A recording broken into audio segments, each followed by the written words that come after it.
मेरा नाम सीमा है। मेरी शादी 6 साल पहले हो चुकी है।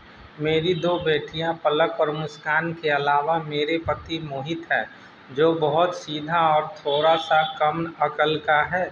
मोहित मरियल शरीर का बहुत ज़्यादा मेहनती इंसान है। हमारे घर के सामने हमने ढाबा खोल रखा था। ढाबे पर हम दोनों पति-पत्नी सुबह से शाम तक मेहनत करते थे और बच्चों का पेट भरते थे। जब कभी बारिश होती तो मेरा पति पास के तालाब में अपने दोस्तों के साथ मछली पकड़ने निकल पड़ता था।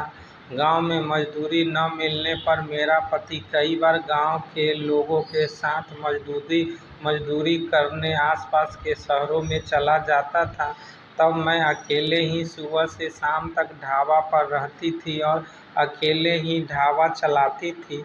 मैं 26 साल की होकर भी गजब लगती थी जब कभी मैं ढाबे पर बैठकर खन खनकती हंसी हंसती तो रास्ता चलते लोगों के सीने पे तीर चुभ जाते थे। क्या जवान क्या बूढ़े भी अगर उस रास्ते से गुजरते तो वह ढाबे पर रुककर एक कप चाय जरूर पीते थे। एक बार मूसलाधार बारिश हो रही थी। मेरे गांव के 2 मील दूर नदी बहती थी।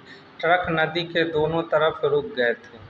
तकरीबन 2 किलोमीटर तक लंबा जाम हो गया था। तब न कोई ट्रक आता था न जाता था। पूरी तरह सड़क सुनसान पड़ी थी। इस कारण मेरा ढाबा पूरी तरह से ठप हो चुका था। मैं रोज सवेरे ग्राहक के इंतजार में पलके बिछाकर बैठ जाती। एक एक करके 5 दिन निकल गए थे और एक भी ग्राहक नहीं आया था। कुछ जमा पैसे थे, वह भी धीरे धीरे खत्म हो गए। ऐसे में मैं एक एक पैसे के लिए मोहताज हो गई। मन ही मन खुद पर तरसती रही कि मेरा पति मोहित भी 10 दिनों से गया शहर की ओर कमाने गया है। मोहित का ध्यान आते ही मैं सोचने लगी कि किसी ज़माने में मेरा पति कितना गबरू जवान था। अब तो उसका शरीर पूरी तरह थक चुका था। अब तो वह नशा करके आता था और वह दिन भर भीतर ही भीतर खोई रहती थी। कभी कभी तो मोहित खुद ही कह देता था, सीमा अब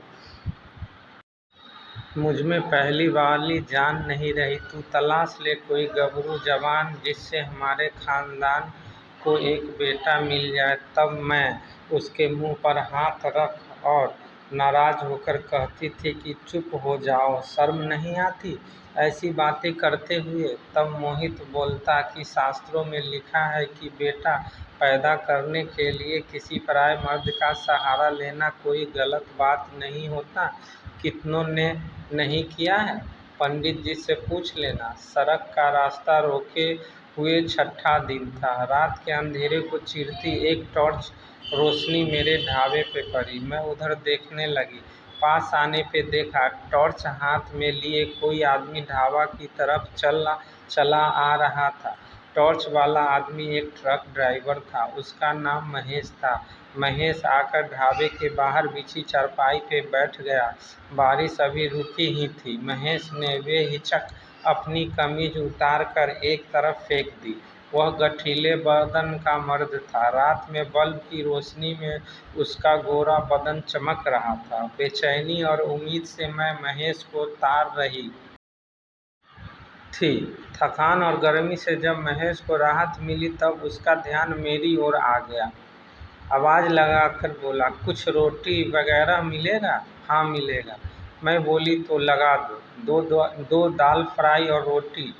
मैं भट्ठी पर फटाफट दाल फ्राई की और कुछ ही देर में गर्म तवे पर मोटी मोटी रोटी बनाई। किसी और ग्राहक के आने की उम्मीद छोड़ मैं अपने ढाबे से महेश की ओर देखा तो वह धनुष बना हुआ चारपाई पर पड़ा था। शायद उसे बारिश की वजह से ठंड लगने लगी थी। भीतर गई और एक कंबल उठाकर लाई। महेश को कंबल डालते समय मेरा एक हाथ उसके माथे से टकराया तो मुझे लगा उसे तेज बुखार है। मैं अचानक अपनी हथेली उसके माथे पे रखी। तभी वह टुकुर टुकुर मुझे ताक रहा था। उन आँखों में मैंने अपने लिए चाहत देखी। जब मैं चलने लगी तो अचानक से उसने मेरा हाथ थाम लिया।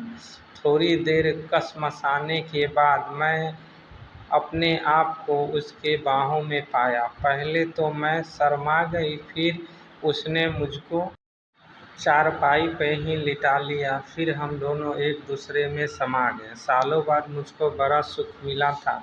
भोर होने से पहले ही मैं उठी और कमरे की ओर चल पड़ी। मैंने सोचा कि इस काली गहरी अंधेरी रात में भला किसने देखा होगा।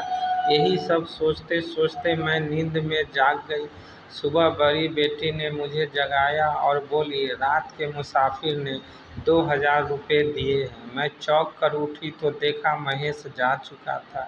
अपनी चारपाई पे पड़ा हुआ कंबल मुझे बड़ा घिनौना लगा। मैं देर तक बैठी रात के बारे में सोचती रही।